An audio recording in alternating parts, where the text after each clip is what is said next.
I think there's a lot of focus on pay at the top, and rightly I think with the growth in pay differentials that we've seen in the economy at the moment, that's important. But also I think pay at the bottom and low pay is starting rightly to get focus, because I think as well as the growth in differentials, the absolute and relative declines at the low end of the scale have become significant issues for organisations to address. It makes absolutely no sense within the public sector, where the government is ultimately the paymaster. Why do you pay people low wages and then allow them to rely on the benefits system to survive? Because it's actually much more expensive to go through a whole administrative, procedure for people to claim benefits. Why not actually give them a living wage in the first place? And if you are the paymaster, you have that choice. And I think one of the reasons that doesn't happen is because of the comparability between public and private, and the fear that, because CBI and other employer organisations will challenge the idea that you're raising wages at all. So there's an argument really to be made with private employers as well.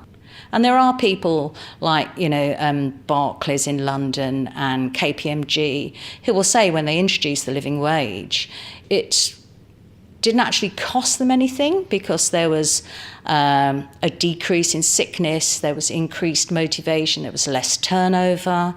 So for quite a small amount of money in their spectrum of finance, it had positive effects.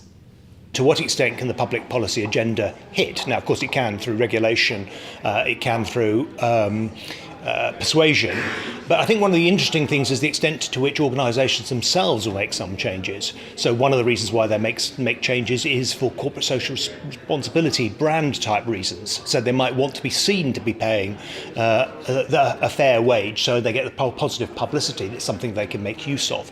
They may also see that there's some competitive advantage in paying more in particular areas, because they can then present themselves as better. So you can get, I think, reasons why organisations will choose to do things which at first sight don't necessarily seem to be to their economic advantage. In Germany, more and more sectors are being covered by the extension of collective agreements. So to make collective agreements binding, about 10% of all employees in Germany now have some binding sectoral minimum wage. I do think that on the one hand, especially the trade unions are quite strong, they will push for more equality between different categories of workers.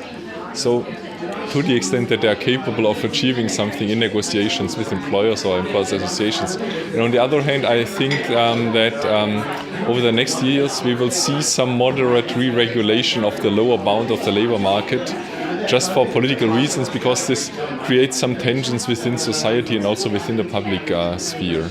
We did discuss today councils who have taken the decision that as part of their anti-poverty strategy in their area, they should pay their own employees a living wage. And even a living wage isn't, a prince's ransom.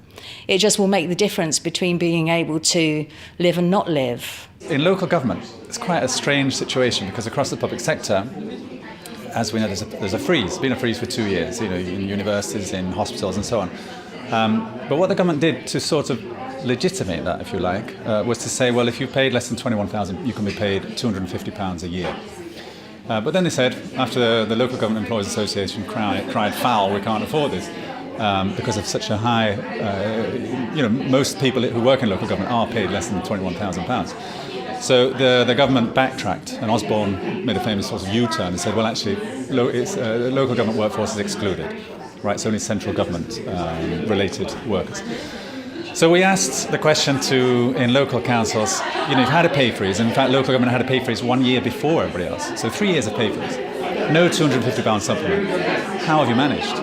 And what's extraordinary is that out of the 6 councils we went to, 5 said it just wasn't right, it wasn't fair. And so they've all bumped up the bottom rate of pay. So it ought to be £6.30. But the lowest rate we found was £6.80.